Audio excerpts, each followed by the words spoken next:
عد بذاكرتك إلى الوراء، وتحديدا إلى عام 1913. تخيل أنك تقود سيارتك الجديدة كليا من طراز فورد موديل تي. السقف مكشوف، النسيم يداعب وجهك، وأشعة الشمس تمنحك شعورا بأن الحياة لم تكن يوما أفضل مما هي عليه الآن. لكن هناك مشكلة بدأت تلوح في الأفق، مؤشر الوقود يقترب من الصفر.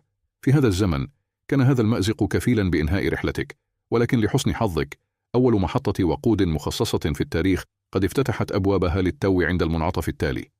بمجرد دخولك تم ملء خزانك في ثوان معدودة دون عناء. في ذلك الوقت لم يكن هذا مجرد إجراء تقني بسيط، بل كان مفهوما ثوريا زرع البذرة الأولى لتحول هندسي هائل بسببه تغير شكل المدن وطريقة عيشنا للأبد. لم يكن افتتاح تلك المحطة في بيتسبرغ مجرد إضافة معمارية للمدينة، بل كان بمثابة إعلان صريح عن فجر عصر جديد، إذانا بأن العالم الذي نعرفه قد تغير للأبد. فجأة وبوتيرة مذهلة لم يشهدها التاريخ البشري من قبل، انفجر سوق السيارات بشكل جنوني، حيث تحول امتلاك مركبة من حلم بعيد المنال يداعب خيال النخبة إلى ضرورة يومية ملحة لكل عائلة تتطلع للمستقبل. ومع هذا الطوفان الكاسح من العجلات التي بدأت تغزو الشوارع، ولد تحد هندسي ولوجستي جبار. فكيف يمكننا تغذية هذا الجيش الزاحف من المحركات العطشة؟ وكيف نضمن ألا تتوقف نبضات هذه الآلات في منتصف الطريق؟ في غضون سنوات قليلة لم تعد المحطات مجرد نقاط توقف عابرة، بل انتشرت كالنار في الهشيم لتتجاوز 150 ألف محطة، مغطية وجه الأرض بشبكة معقدة من شرايين الطاقة التي تضخ الحياة في عروق الاقتصاد العالمي. اشترك الآن لنكشف لك العبقرية المختبئة في تفاصيل عالمك. لقد منحت هذه المحطات للبشر، ولأول مرة في تاريخهم، مفتاح الحرية المطلقة. فلم يعد السفر عبر القارات مغامرة محفوفة بالمخاطر أو مرهونة بوجود السكك الحديدية، بل أصبح رحلة ممتعة يحدد مسارها السائق بنفسه. لقد أعادت هذه المنظومة تعريف المسافات، وقربت المدن من بعضها، وحولت السيارة من مجرد آلة معقدة إلى رمز للاستقلال والتحرر. لكن خلف هذا المشهد البراق من التوسع كانت هنالك خبايا هندسية وصراعات تقنية تطبخ على نار هادئة. ستحدد لاحقا كيف نأمن شر هذا السائل المتفجر في كل مرة نقرر فيها الانطلاق نحو المجهول. لكي تدرك حجم الرفاهية والهندسة الخفية التي تنعم بها اليوم، علينا أن نعود بالزمن إلى الوراء، إلى حقبة كان العالم فيها غارقا في سكون تام، لا يقطعه سوى صهيل الخيول ووقع حوافرها على الطرقات الترابية. في هذا العصر لم تكن كلمة وقود تعني الحركة أو السرعة، بل كانت مرادفة للضوء. كان الكيروسين هو الذهب السائل الذي يلهث الجميع خلفه، ليس لتحريك المحركات، بل لتبديد عتمة الليل في المصابيح الزيتية وتشغيل المواقد البدائية في المنازل الدافئة. في تلك الأيام لم تكن هناك محطات أنيقة بأسقف تحميك من تقلبات الجو، ولم تكن هناك مضخات ذكية بضغطة زر. كان عليك التوجه إلى متاجر الأدوات المحلية أو محلات البقالة، حيث يقبع في الزوايا المظلمة موظف يرتدي مأزرا ملطخا يقف خلف برميل معدني ضخم.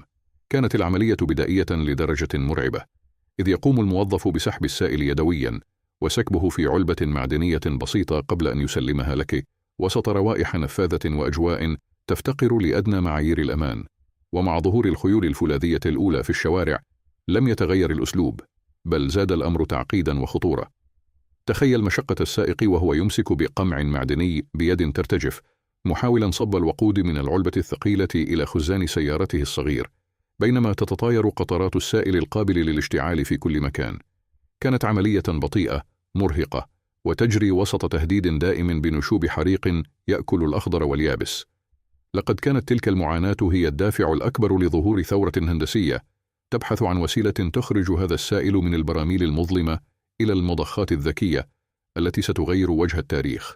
وسط تلك الفوضى اليدوية والمخاطر التي كانت تحيط بكل قطرة وقود، برز اسم سيخلده تاريخ الهندسة للأبد: سيلفانوس باوزر. لم يكن هذا الرجل مجرد مخترع عادي، بل كان صاحب الرؤية التي وضعت حدا لعصر الأقماع المعدنية والجهد العضلي المرهق. في عام 1885، وبينما كان العالم لا يزال يتلمس طريقه نحو العصر الصناعي، قدم باوزر للعالم ابتكارا كان في وقته يمثل قمة التكنولوجيا الميكانيكية: أول مضخة وقود في التاريخ. لقد صمم باوزر آلية اتسمت بالعبقرية في بساطتها وقوة تأثيرها. خزان معدني محكم الإغلاق يتصل بمضخة يدوية تعمل عبر منظومة من الصمامات أحادية الاتجاه.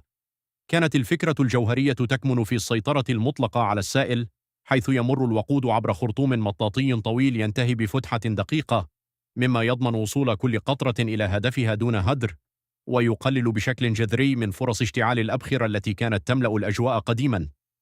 لكن المعجزة الحقيقية في تصميم باوزر لم تكن في نقل السائل فحسب، بل في فلسفة القياس. فقد نجح في ضبط التروس الميكانيكية بحيث تمنحك كل دورة كاملة للمقبض اليدوي جالونا واحدا بدقة متناهية لا تزيد ولا تنقص. ومع تزايد أعداد تلك الخيول الفولاذية في الطرقات، انتقلت هذه المضخات من زوايا المتاجر المظلمة لتقف بشموخ على أرصفة المدن المزدحمة. لقد كانت تلك الآلة المهيبة هي الجد الأكبر لكل محطة وقود تراها اليوم، فبفضل باوزر تحول التزود بالوقود من عملية بدائية تعتمد على الحظ إلى إجراء هندسي محكوم ومنضبط. ولكن مع هذا التقدم ظهر تحد جديد لم يتوقعه أحد: كيف يثق الناس في آلة لا يرون ما يدور في أحشائها؟ مع انتشار مضخات باوزر المعدنية في الشوارع، بدأت تلوح في الأفق معضلة نفسية لم تكن في حسبان المخترعين، إنها أزمة الثقة. كان السائقون يقفون أمام تلك الصناديق الحديدية الصماء، يراقبون دوران المقبض اليدوي ويستمعون لصرير التروس المكتوم، لكن تساؤلا واحدا كان يسيطر على عقولهم: ما الذي يضمن لنا أن هذا الجهاز يضخ وقودا حقا وليس هواء؟ وهل الجالون الذي دفعنا ثمنه قد استقر فعليا في أحشاء الخزان؟ من رحم هذا الشك الشعبي، ولد ابتكار يعد من أكثر التصاميم عبقرية في تاريخ التسويق الهندسي: المضخة المرئية The Visible Pump. لم تعد العملية تجري في الخفاء خلف الجدران المعدنية، بل تحولت إلى عرض فيزيائي مكشوف تحت ضوء الشمس. لقد صمم المهندسون أسطوانة زجاجية ضخمة وشفافة تتربع فوق المضخة كأنها منارة من الكريستال، ومدرجة بخطوط سوداء دقيقة تشير إلى سعة كل جالون. كان على العامل أن يقوم أولاً بضخ الوقود يدوياً من الخزان السفلي حتى يرتفع السائل الذهبي أمام عيني العميل ليملأ تلك الأسطوانة الزجاجية بالكامل. في تلك اللحظة لا مجال للتلاعب أو الخداع، فالزجاج لا يخفي أسراراً والجاذبية لا تعرف المحاباة. وبمجرد أن يطمئن قلب العميل لوصول الوقود إلى العلامة المنشودة، يفتح العامل الصمام لتندفع الطاقة بفعل وزنها من الأعلى إلى الأسفل، متدفقة عبر الخرطوم مباشرة إلى خزان السيارة. لم يكن هذا التصميم مجرد حل تقني لقياس الحجم، بل كان درسا خالدا في سيكولوجية التصميم، حيث تحول الوقود من مادة غامضة ومريبة إلى منتج ملموس يراه المشاهد ويثق فيه. ولكن بينما كان الجميع يحتفل بهذا الوضوح، كان هناك جيش من المحركات ينمو في الخفاء ليهدد بتحطيم هذا النظام الزجاجي الهش. كانت تلك المضخات الزجاجية الأنيقة تعمل بكفاءة مقبولة في مطلع القرن العشرين، حين لم تكن شوارع الولايات المتحدة تضم سوى 8,000 سيارة فقط. مشهد هادئ يتيح لكل سائق وقتا كافيا للتأمل في سائل الوقود وهو يملأ الأسطوانة الشفافة. لكن وبسرعة لم يتوقعها أكثر المتفائلين، حدث ما يشبه الإعصار الصناعي. ففي غضون 12 عاما فقط قفز ذلك الرقم المتواضع ليتجاوز 1,200,000 سيارة. فجأة تحولت شوارع المدن المزدحمة إلى ساحات للاختناق المروري، طوابير طويلة من السيارات التي تئن محركاتها بانتظار دورها أمام تلك المضخة الوحيدة القابعة على الرصيف. لم تعد الخزانات الصغيرة التي لا تتسع لأكثر من 50 جالونا قادرة على الصمود لأكثر من ساعات قليلة قبل أن تجف تماما، مما يضطر العمال لإعادة ملئها يدويا وسط هذا الزحام الخانق. لكن الأزمة لم تكن في الوقت والزحام فحسب، بل في الأمان. فتخزين آلاف الجالونات من الوقود في خزانات بدائية فوق سطح الأرض وسط شوارع تعجب الناس والمباني الخشبية كان يعني أن المدن تعيش فوق قنابل موقوتة. أي اصطدام خاطئ من سيارة أو شرارة طائشة من سيجار كانت كفيلة بمسح حي كامل من الخارطة.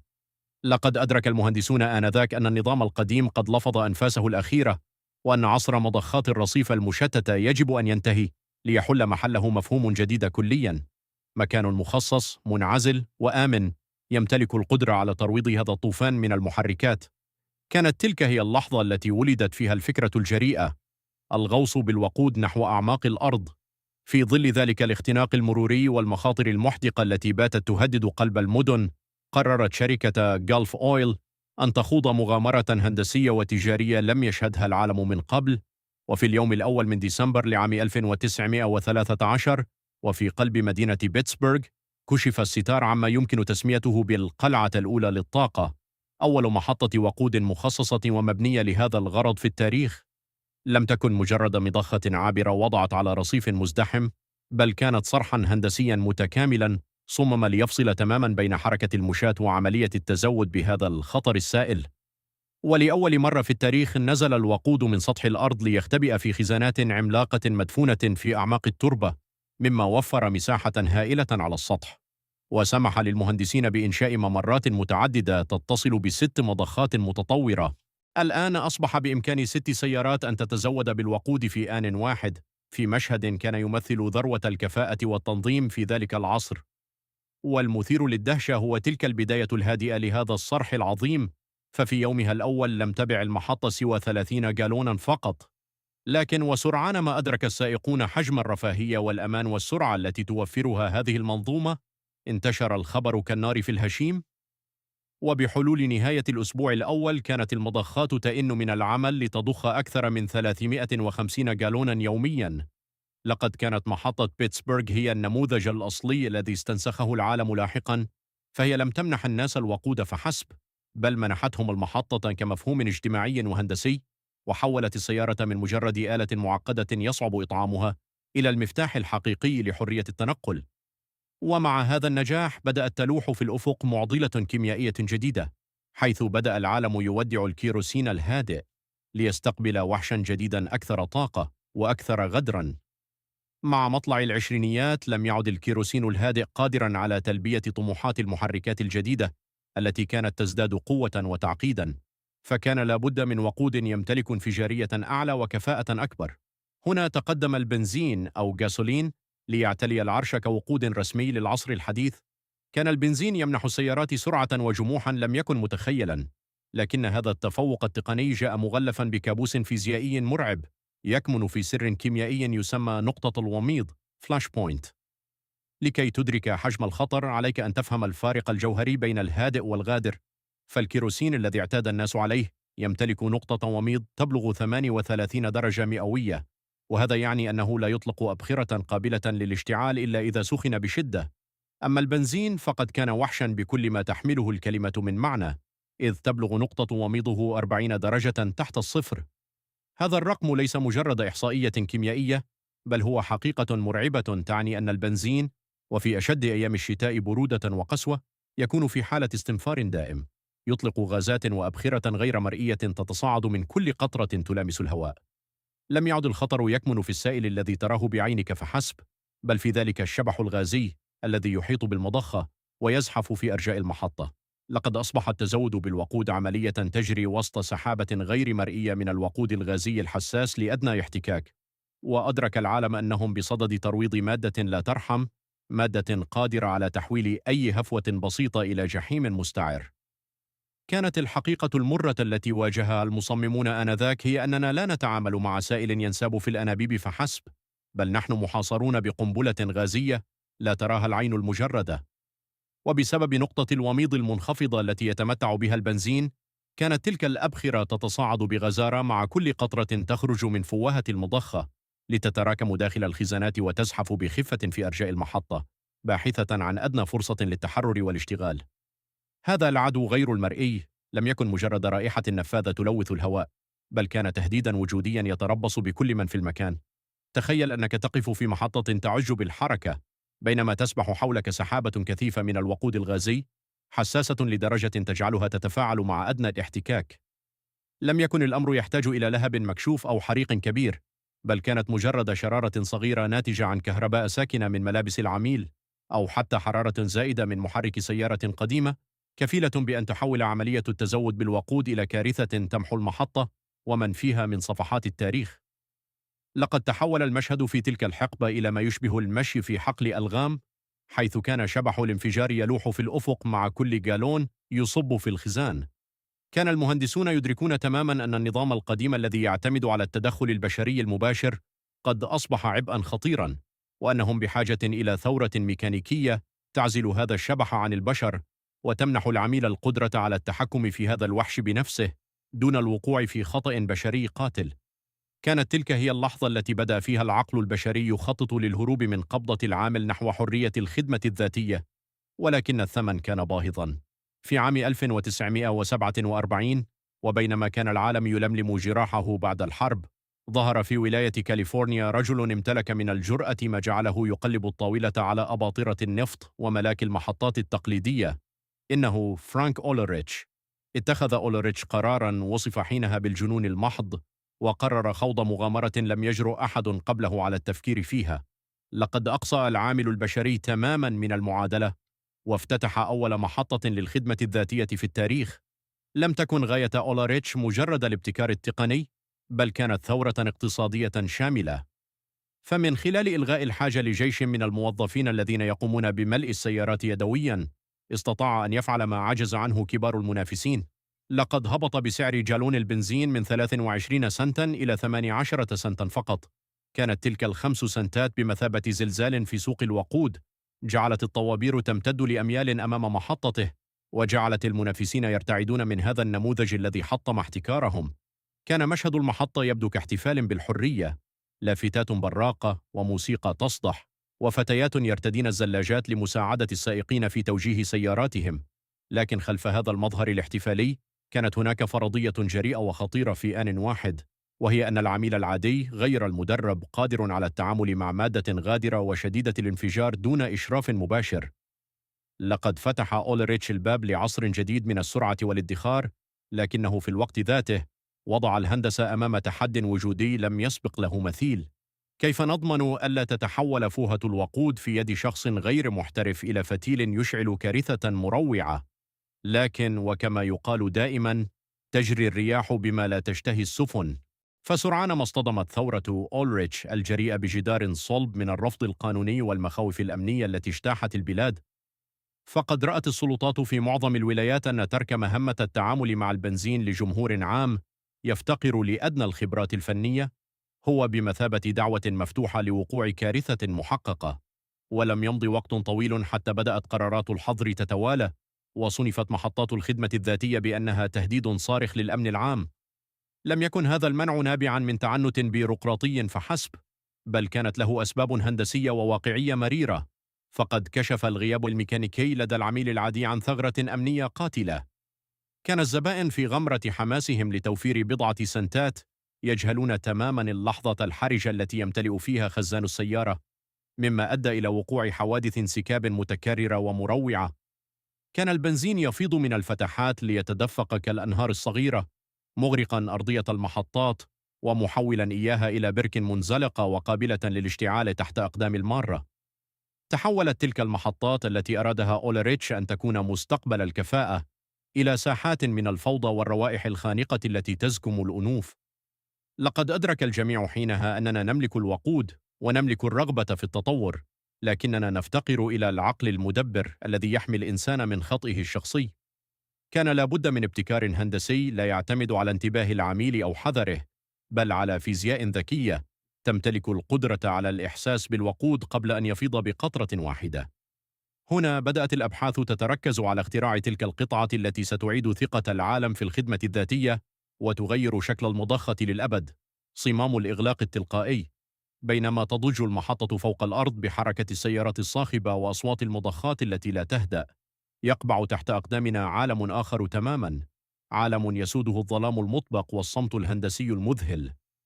في تلك الأعماق كانت الخزانات القديمة المصنوعة من الفولاذ تخوض معركة خاسرة ضد الزمن، حيث كان الصدأ ينهش أحشائها المعدنية ببطء، مسببا تسريبات صامتة لوثت التربة وهددت المياه الجوفية لعقود دون أن يشعر بها أحد على السطح. أما اليوم فقد تغيرت قواعد اللعبة جذريا، فنحن نقف فوق قلاع هندسية حديثة مصنوعة من الألياف الزجاجية فايبر جلاس، تلك المادة العبقرية التي لا تعرف الصدأ ولا تضعف أمام قسوة التفاعلات الكيميائية مهما طال بها الزمن. لكن العبقرية الحقيقية لا تكمن في المادة فحسب، بل في التصميم المعماري لهذه الخزانات. فهي ليست مجرد حاويات صماء، بل هي أنظمة مزدوجة الجدران دبل وولد، صممت لتكون حصناً منيعاً لا يخترق. تخيل وجود فراغ مجهري يقع بين الجدار الداخلي الذي يلامس الوقود والجدار الخارجي الذي يلامس التربة. هذا الفراغ ليس مجرد هواء، بل هو منطقة مراقبة فائقة الحساسية، مزودة بمستشعرات إلكترونية تعمل بنبض لا يتوقف على مدار الساعة. فإذا تجرأت قطرة وقود واحدة على اختراق الجدار الأول، أو حاولت رطوبة الأرض ملامسة الجدار الثاني، يطلق النظام إنذاراً فورياً قبل أن تتحول المشكلة البسيطة إلى كارثة بيئية. إنها هندسة الاحتواء الشامل، حيث يتم ترويض آلاف الجالونات من الطاقة المتفجرة داخل كبسولات ذكية تضمن ألا يمس هذا الخطر عالمنا الذي نعيش فيه فوق السطح. تبدأ الفصول الأكثر إثارة عندما تطل تلك الشاحنة الصهريجية الضخمة برأسها في أرجاء المحطة، فهي ليست مجرد ناقلة عادية، بل هي شريان الحياة المتنقل الذي يحمل في أحشائه آلاف الجالونات من الطاقة المتفجرة. هنا تبدأ ما يمكن تسميته برقصة التفريغ الآمن، وهي سلسلة من الإجراءات الهندسية التي لا تقبل الخطأ، حيث يتم توصيل خراطيم الشاحنة بصمامات أرضية محكمة الإغلاق لتبدأ عملية نقل الذهب السائل إلى تلك القلاع المدفونة التي تحدثنا عنها. في قلب هذه العملية يبرز بطل ميكانيكي صامت يعرف بصمام المرفراف فلابر فالف. تخيل هذا الصمام كحارس أمين يقبع داخل أنبوب الملء، فبينما يتدفق الوقود بغزارة نحو الأسفل، يرتفع مستوى السائل في الخزان تدريجياً، ومع اقترابه من الذروة، وتحديداً عند وصوله لنسبة 95% من سعة الخزان، يتحرك هذا الصمام بفعل دفع السائل نفسه ليغلق المسار تماماً.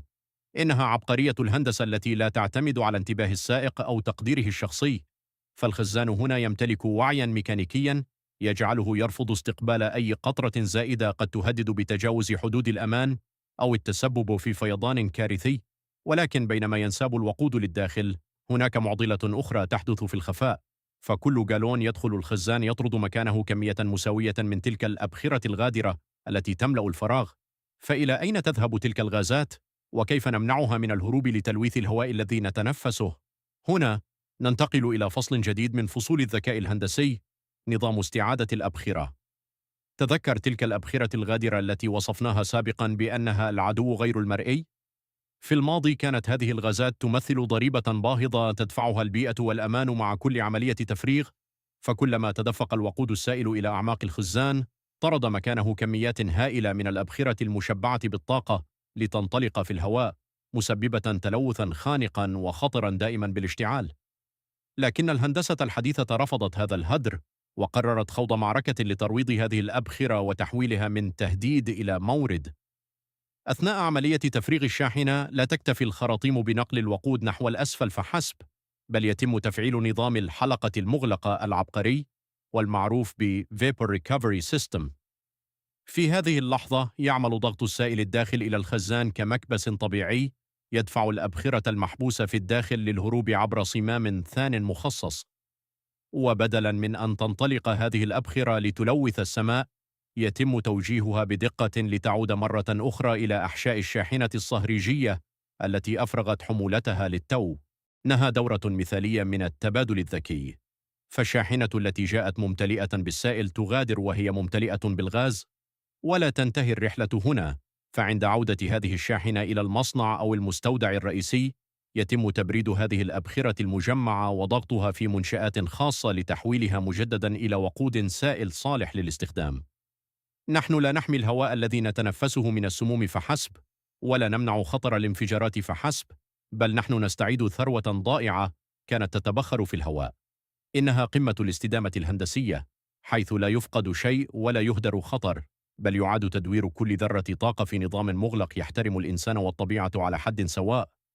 عندما تقف بسيارتك أمام ذلك الموزع الأنيق وتضغط على مقبض التعبئة، فأنت في الحقيقة تعطي إشارة البدء لعملية هندسية مذهلة تنطلق من تحت أقدامك.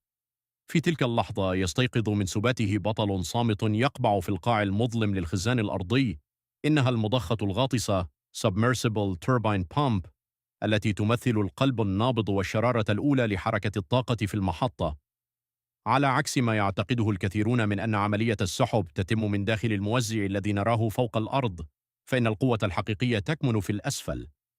لقد صمم المهندسون هذه المضخة لتعمل وهي مغمورة بالكامل داخل السائل المتفجر، وهو تحد هندسي يتطلب عزل كل ذرة كهرباء داخل غلاف منيع يمنع حدوث أي شرارة قد تؤدي للكارثة. بمجرد تفعيلها تبدأ هذه التوربينات بالدوران بسرعة هائلة، مولدة ضغطا جبارا يدفع الوقود عبر شبكة معقدة من الأنابيب المبطنة. لكن رحلة الوقود نحو الأعلى ليست مجرد اندفاع عشوائي، فقبل أن تصل قطرة واحدة إلى خزان سيارتك تمر عبر محطات تصفية دقيقة وفلاتر فائقة الجودة، تعمل على انتزاع أي شوائب أو رواسب مجهرية قد تكون عالقة في قاع الخزان. إنها منظومة تضمن لك ليس فقط وصول الوقود، بل وصوله بقمة نقائه وصفائه. ومع انتهاء هذه الرحلة من الأعماق وصولا إلى يدك، تبرز القطعة الأكثر إثارة للدهشة في هذا المسار الطويل، تلك الفوهة المعدنية التي تظنها مجرد أنبوب صب، بينما هي في الواقع مختبر فيزيائي مصغر يعمل وفق قوانين لم تتخيلها من قبل. نصل الآن إلى القطعة الأكثر إثارة للدهشة في هذه الرحلة الهندسية، تلك الفوهة المعدنية The Nozzle التي تمسكها بيدك.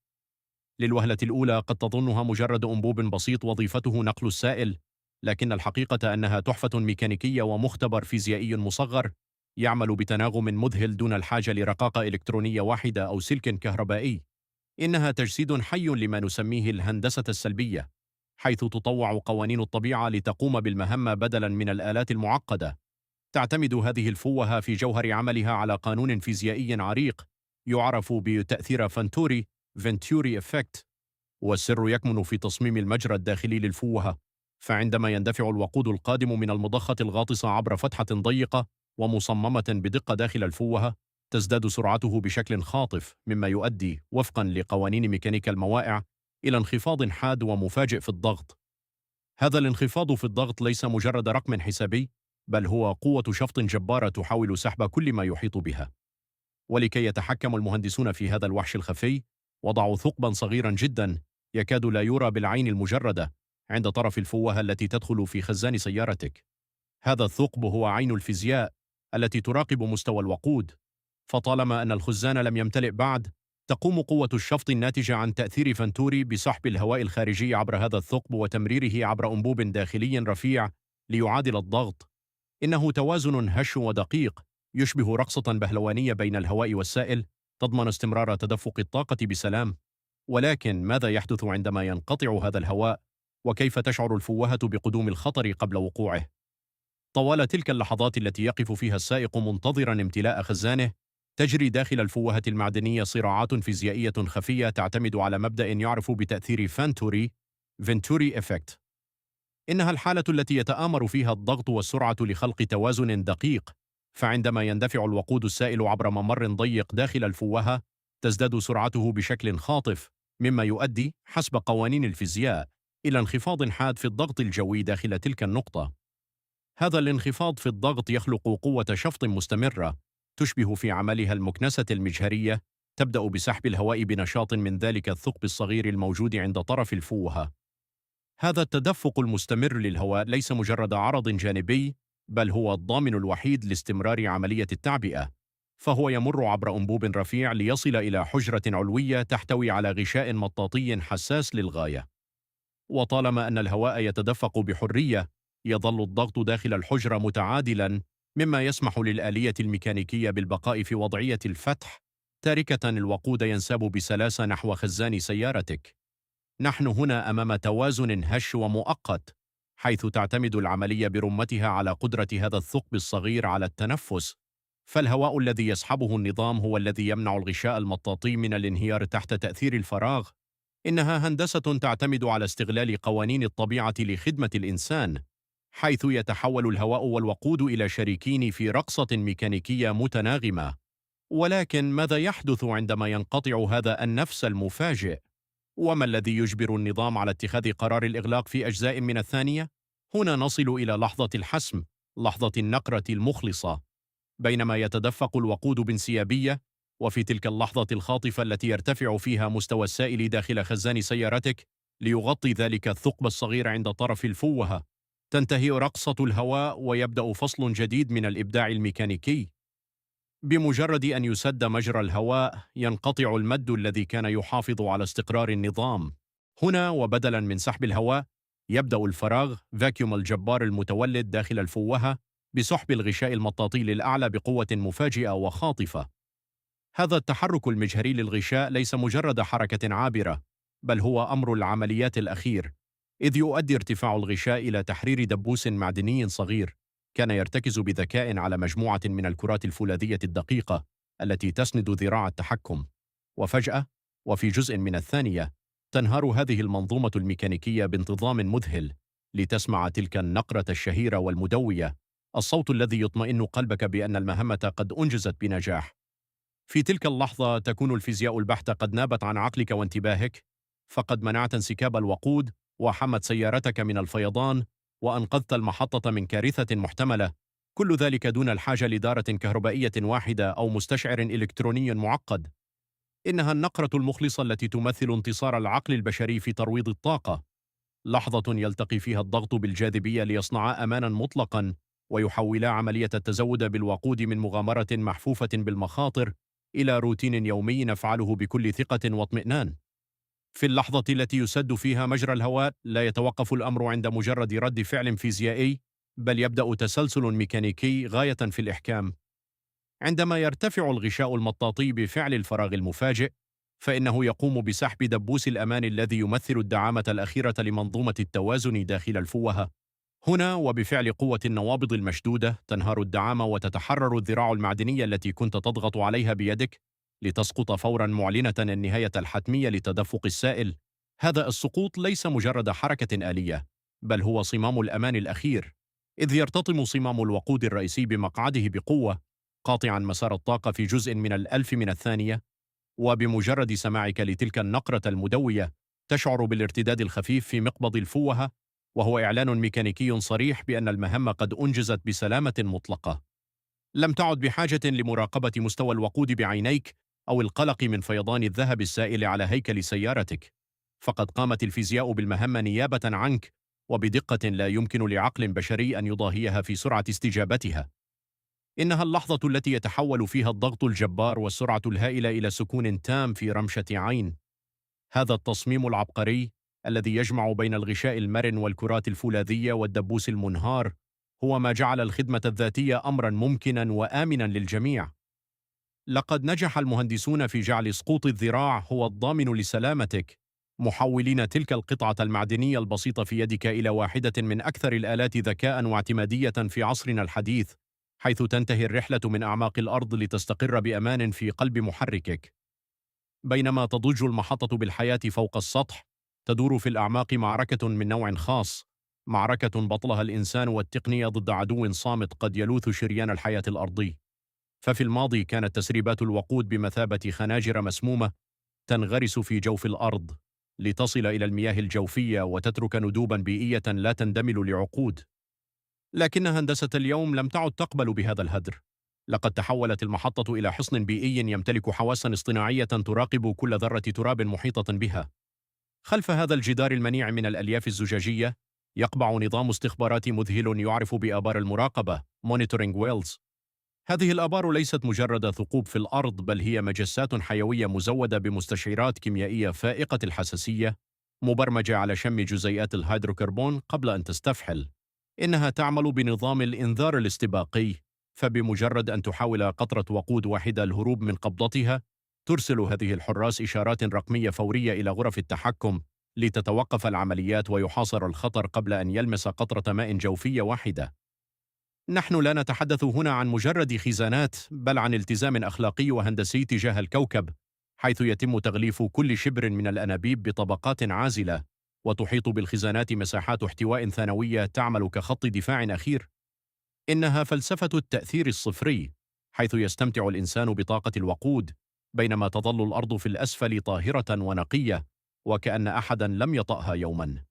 لقد أدرك المهندسون أن براعة الاختراع لا تكتمل إلا بقدرته على حماية الحياة، فصنعوا من محطة الوقود نموذجا للتعايش الآمن بين التطور الصناعي وصفاء الطبيعة. في عالم اليوم لم تعد محطة الوقود مجرد صمامات ميكانيكية ومواسير مدفونة، بل تحولت إلى كائن رقمي ذكي يمتلك عينان لا تغفل وعقلا لا ينام. نحن نعيش الآن عصر إنترنت الأشياء IoT، حيث ترتبط كل قطرة وقود وكل نبضة مضخة بشبكة معقدة من البيانات العابرة للقارات. فعبر شاشات التحكم المركزية يمكن للمهندسين مراقبة آلاف المحطات في آن واحد، لا لمراقبة المبيعات فحسب، بل لقراءة الحالة الصحية للمنظومة بأكملها بضغطة زر واحدة. هذا التحول الرقمي جعل من المحطة منظومة تنبؤية بامتياز، فالذكاء الاصطناعي اليوم يحلل أنماط الاستهلاك ويستشعر بدقة متناهية متى ستحتاج المحطة لشحنة جديدة قبل أن يفرغ خزانها بساعات، بل ويمكنه اكتشاف أدنى خلل ميكانيكي في صمام غاطس قبل أن يشعر به المشغل البشري.